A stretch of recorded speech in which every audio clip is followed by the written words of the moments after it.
misalnya membuatnya jadi pukulan, bisa aja ini di blok dan masuk sini. Sama juga. Boleh kalau yang tinggi. Kalau yang tinggi ini bisa dipakai. Kalau saya pendek mungkin kurang efektif. Tapi kalau seperti yang tinggi ini bagus malah. Jadi toplok bisa saja dengan kanan dan ini.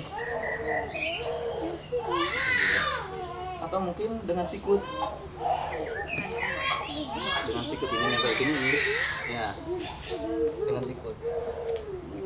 Atau bisa saja badan dengan kaki. Seperti ini.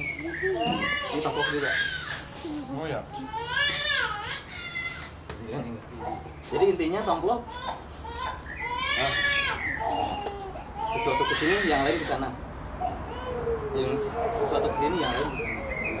Selalu bertolak belakang. Dan kalau sudah bertolak belakang dikasih contoh 3, itu hanya contoh. Jadi bisa kembangkan jadi mungkin beberapa, mungkin hanya seperti ini. Seperti ini.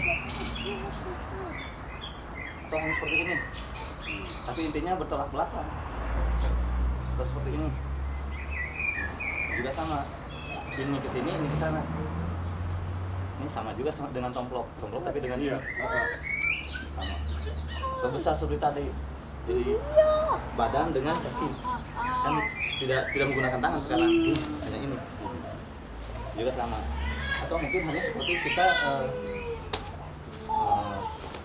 masuk sini dan ini tempel di sini untuk supaya tempat saja. Kan kita kayak isi tombol dan sesuatu bawah tinggalin sama.